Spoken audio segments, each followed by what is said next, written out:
Hola, ¿qué tal? Mi nombre es Alondra Delgado Cabrera y soy estudiante de Medicina de la Universidad de Anáhuac, Cancún. Hoy les vengo a hablar sobre la neuritis óptica. Hablando un poquito del tema, son lesiones del nervio óptico que se ocasionan por alteraciones inflamatorias, degenerativas y desmielinizantes, que de estas la causa más común es la esclerosis múltiple en menores de 50 años y en mayores de 60 años por padecimientos isquémicos. Otro tema que voy a hablar es la tendencia de la neuritis óptica a manifestarse como primer síntoma de la esclerosis múltiple y cómo esto nos ayuda a descartar otros diagnósticos dependiendo de otros factores. La neuropatía óptica inflamatoria, también conocida como neuritis óptica, es la inflamación inespecífica del nervio óptico que se asocia a infecciones, enfermedades granulomatosas, postirradiaciones o enfermedades desmielinizantes.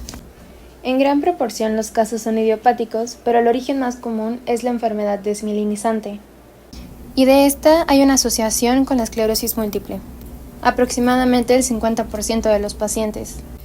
Tiene dos formas principales de presentación: la papilitis, que implica una inflamación del disco causada por la inflamación del nervio ocular, y la neuritis retrobulbar, donde el proceso inflamatorio sucede entre la porción retroocular y la prequiasmática. Hablaremos sobre el origen más común, que es la neuritis óptica desmielinizante.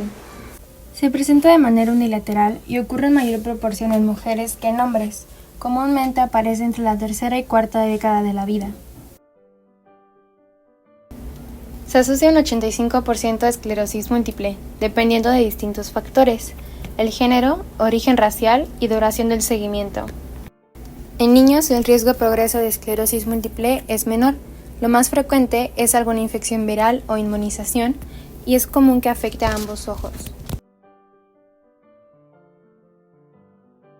Lo más característico es la pérdida de la visión de manera subaguda de 2 a 7 días.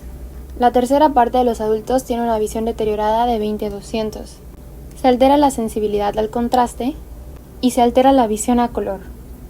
Más del 90% de los casos ocurre en una región del ojo, y 50% de estos refieren exacerbación del dolor cuando hay movimiento ocular. En la perimetría manual, cualquier defecto de campo es visible. Lo más común de encontrar es el escotoma central, también conocidos como puntos ciegos o agujeros oscuros. Los escotomas son una alteración de la visión que disminuyen los campos visuales. En la perimetría computarizada evaluamos los campos visuales centrales, donde nos muestra una pérdida difusa. La respuesta pupilar a la luz será lenta, y habrán defectos pupilares aferentes solo si los nervios ópticos están afectados asimétricamente.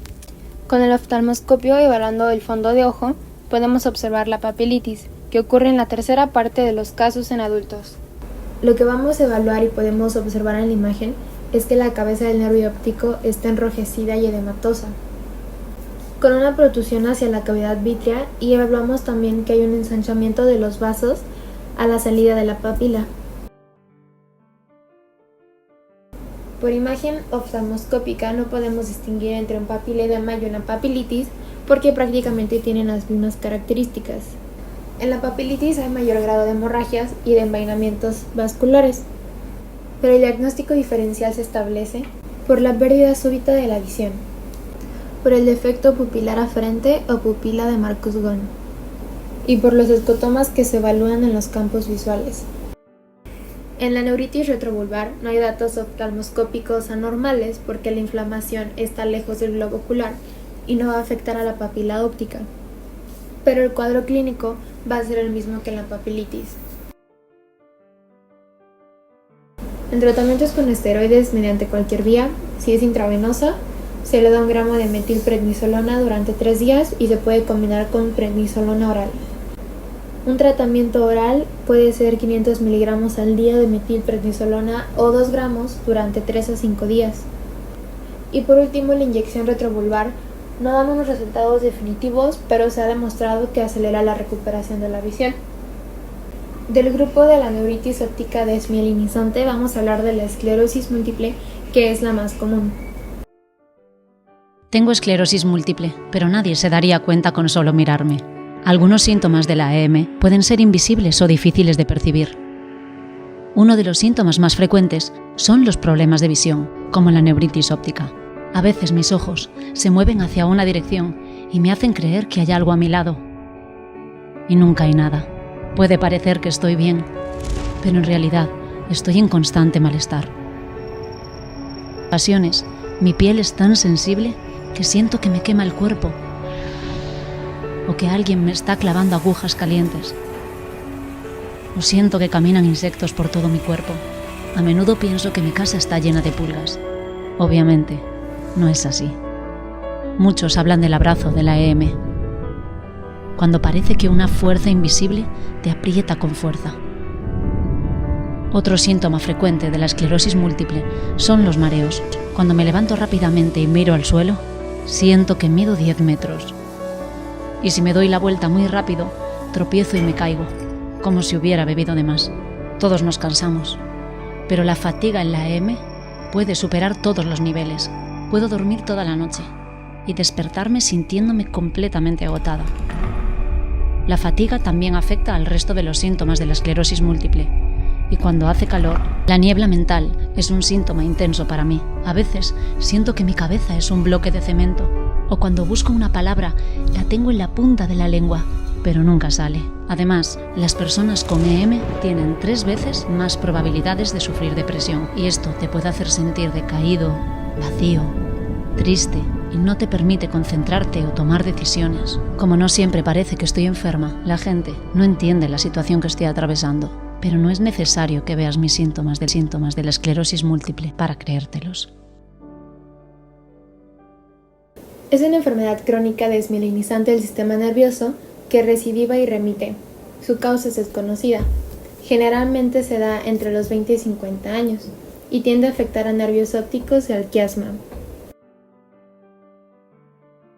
La neuritis óptica es la primera manifestación y su incidencia es del 90%. La diplopia también es un síntoma temprano debido a la oftalmoplejía internuclear. Y el nistagmo tiende a ser permanente un 70%. Aparte de la inflamación intraocular, otras de las presentaciones comunes es la debilidad motora con signos piramidales, ataxia, incoordinación de extremidades, disartrias y parestesias, entre otros. Se realiza una resonancia magnética buscando anormalidades en cerebro y médula espinal. Y de acuerdo con los criterios McDonald, se buscan los hallazgos en el líquido cefalorraquídeo para establecer la diseminación en tiempo y espacio. La evolución de la enfermedad es impredecible. La neuritis óptica se considera como una manifestación inicial asociada a un mejor pronóstico. Las recaídas y remisiones van a ser características, y la incapacidad permanente aumenta con cada recaída. El tratamiento es con esteroides, generalmente metilprednisolona oral o intravenosa. Va a ser útil para acelerar la recuperación de las recaídas agudas, pero no influye en la incapacidad final o en la frecuencia de estas recaídas. Se han hecho estudios de fármacos que reducen frecuencia y gravedad de las recaídas, como la mitoxantrona y la natalizumab. Incluso pueden hacer lenta la progresión de anormalidades en la resonancia magnética. Sin embargo, aún no se determina su efecto sobre la incapacidad a largo plazo. Hay otros tipos de neuritis óptica, como la neuromielitis óptica o enfermedad de Devic. Se caracteriza por su recurrencia y puede parecer una esclerosis múltiple grave. Sin embargo, las lesiones cerebrales demostradas en la resonancia magnética son atípicas para esta enfermedad. Las lesiones de la médula espinal van a ser largas y necróticas. Es común, como vemos en el video, la incapacidad grave. La enfermedad avanza hasta la muerte hasta un 50% de los pacientes en la primera década debido a la paraplegia. En estos pacientes, la inflamación intraocular afecta directamente al nervio óptico, lo que ocasiona una pérdida visual y la misma inflamación del disco óptico sin que se reduzca la función del nervio.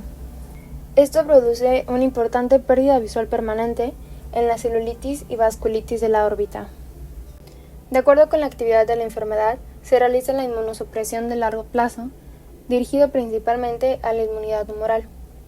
También se pueden administrar esteroides sistémicos en caso de ser necesarios y plasmaféresis en episodios agudos. Bueno, para concluir sobre la neuritis óptica ya vimos definiciones y vimos de las causas más comunes, saber que se presenta en papilitis y en una neuritis retrobulbar. En cuanto a la papilitis, el diagnóstico diferencial es papiledema. En cuanto al fondo de ojo, sus características son muy similares, pero lo que diferencia es la pérdida aguda de la visión. Y en la neuritis retrobulbar, esta misma pérdida aguda de la visión es muy importante porque la mayoría de las veces los pacientes solo refieren esto y ustedes no van a poder evaluar nada porque la inflamación está detrás. Cabe recalcar que la neuritis óptica es muy importante porque es el principal manifiesto clínico de la esclerosis múltiple, por lo que si llega un paciente que no entra en los rangos de edad menor de 15 años, mayor de 55 años, podemos prácticamente descartarlo. Pero si llega un paciente con neuritis óptica en este rango de edad, podemos darle el seguimiento y darle un mejor pronóstico a este paciente.